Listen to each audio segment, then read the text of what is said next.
Hey everybody, Kenny Mac here. I just wanted to share a quick little tip on PowerSafe receivers and smart switches.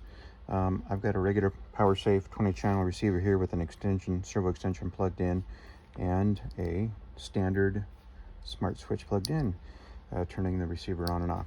And this works really great, but you may run across a situation where a airplane was built and instead of having this switch installed in it initially, it might have had a charge jack switch installed into it, or it may have had a standard like 3-wire switch, much bigger switch, installed into the airplane. So now you've got a hole in the mounting hardware and everything associated with that larger switch, and you want to put one of these in there. So I'm going to show you how we can take one of these switches or a charge jack switch and turn it into a smart switch. One other option that you might consider is using a charge jack mount, and mounting that into your airplane, putting the extension into that, and then you can turn the receiver on and off with just a bind plug. I'm sure you guys have probably seen that as well. But anyway, that's one option. But like I said, on this tip, we're going to take this 3-wire switch and convert it into a smart switch. And it doesn't require any soldering. And if later on you change your mind, you can reverse it. You can put it back. So what we're going to do is we're going to take our standard 3-wire switch and we're going to reverse all of the red and orange wires in the connectors. We're going to leave the brown wire or the black wire where they are, but we're going to move the red one to where the orange one is and vice versa. And we're going to do that on all 3 connectors, and the reason why we want to do that is it won't damage the receiver. No chance of damaging the receiver that way. So how do we do it? Most people have done this before, but let me go through it real quick with you. You take a little X-Acto knife and you lift the little tab up very carefully, not too far, and when you do that, you can pull the wire and the connector out of the shell. So let's do that. Red wire, orange wire, and we're going to swap them in the connector. Make sure when you put them back in the connector that you get it all the way in, and that little tab will snap back down in place, and you can tug on the wires a little bit to make sure that they're in place and they're not going to slide back out. It's not super critical as far as a safety issue.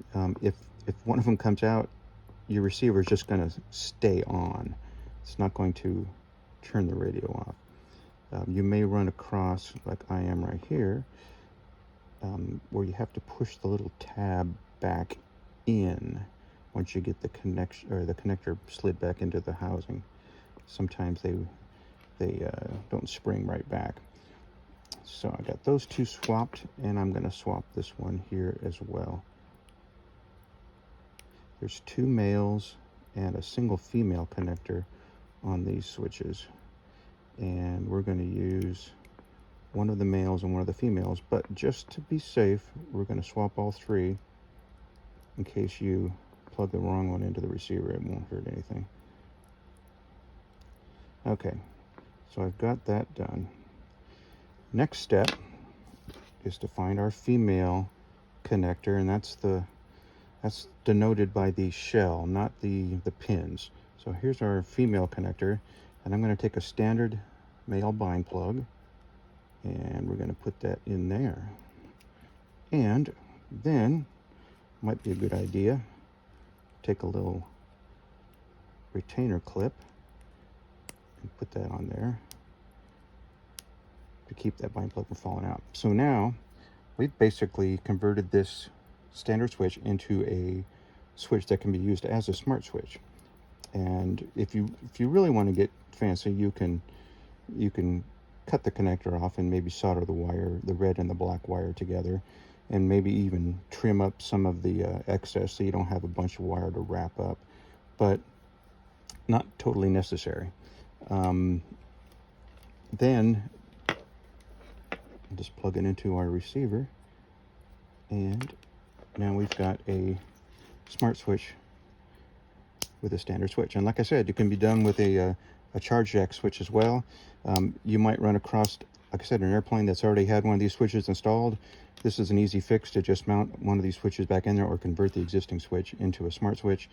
You might run across a gas-powered single-cylinder Moorebird or something that you want a little bit more sturdy switch than the smaller one. Well, there you have an answer too. So anyway, works great. Once you've modified it, don't use it as a regular switch without switching those wires back. But this will work great as your PowerSafe smart switch.